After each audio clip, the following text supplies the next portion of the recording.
Here's a question. Why are there so many strange laws in the Old Testament? And why was God so harsh in the conquest of Canaan? Is it because God was a moral monster? Was he performing spiritual surgery on a land infected with demonic evil? Well, the answer is far more nuanced than what we've been led to believe. Let's go back to the conquest.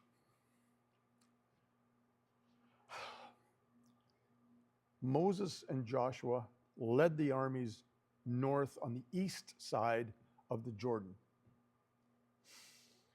They encountered Sidon. They encountered Og, king of Bashan. Now, please note that Og, king of Bashan, was no ordinary guy. Og, king of Bashan, was actually 13 feet. Well, it says that his sarcophagus, his bed, where he was laid to final rest, was 13 feet long by 6 feet wide. He was enormous.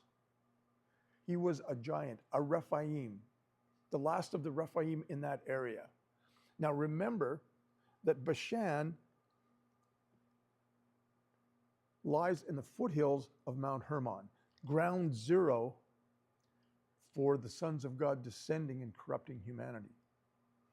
Ground zero for the spawn of the Nephilim, the spawn of the sons of God, the Nephilim, the giants. He was one of them. He was the last in that region, and God told him to utterly destroy everything in that region.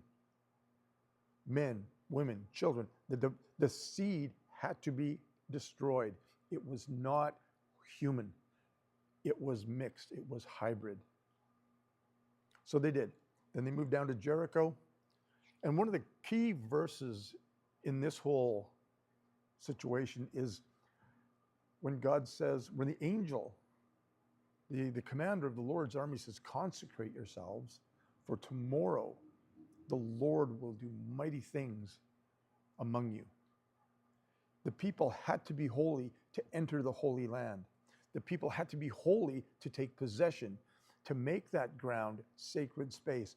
In order to make it sacred space, they had to destroy the evil, the demonic seed, so that there would be no room for that kind of evil and that kind of corruption. Now, you'll notice that when they did go into the promised land and they wiped out, they utterly destroyed some of these Canaanite cities, that these were all cities that had giants in them. You also notice that they didn't destroy every city they came in contact with. They didn't destroy every human they came in contact with. Why? Well, good question. Why? Because they didn't possess the demon seed. You'll remember reading that many of these peoples were dispossessed. They became servants to Israel. And that's the way it was. It wasn't a genocide wiping out everyone that lived. It was a very systematic elimination of the demon seed. Now, please remember that not all the demon seed was wiped out, because down in Gaza, in Gath, there lived 5 brothers. These 5 brothers were giants. They were Rephaim. Now, Rephaim is another name for, were descendants of the Nephilim, as were the Anakim. And what happened was that they wiped out everything in Canaan. They took the promised land and they inhabited it. But down in that southwestern corner was Gaza, and it was going to be a snare to them. So moving on, as they went into the promised land, they had specific laws that were going to separate them from the rest of the nations. We look at these laws, we read in Leviticus that, oh my goodness, some of these are pretty bizarre. And how do they apply to us today? Well, a lot of them don't. You see, there was ceremonial law, the moral law, ritual law, civil law. Ceremonial ritual, pretty much the same thing. But much of that doesn't apply to us today. But what we have is God separating his people in such a way that they became different than the rest of the people. There were dietary laws that they had to follow, not like the pagan countries, the pagan nations around them. They were specific to Israel because God was holy and his people were going to be holy. So what do we have? We have a people in a land, and that land was not to be isolationist. That land was to be a blessing to the nations. Remember how God called Abraham and how Abraham was going to be a blessing and a light to the nations, as were his descendants? This is exactly what happened. But the people that were left behind became a snare to Israel. They led them in idolatry. They separated them from the true God, the living God, Yahweh. And that leads us to the book of Judges. Now, the book of Judges, it followed a specific pattern. There was sin, how the people sinned. They turned their backs on Israel, on Yahweh. They followed the Baals and the Ashtaroths and any other local deity that they could find. From sin, it went to oppression because the nations around them started to oppress them and turn them into slaves and servants. And then there was repentance.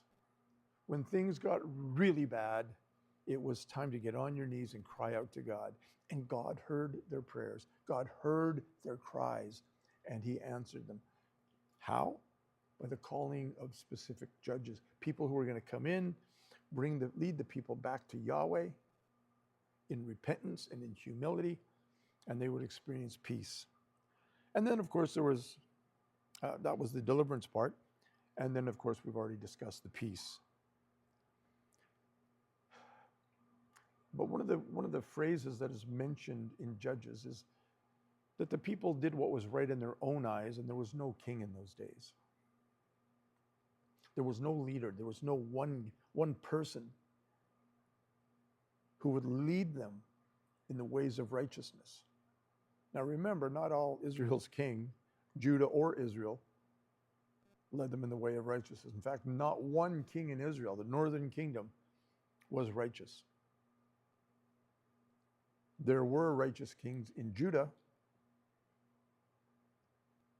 and that was the remaining kingdom after Israel, the northern kingdom, went into exile. So the law was given to make Israel holy, to separate themselves, to sanctify themselves, to separate them so that they would be God's chosen people in a chosen land. The land was to be sacred space.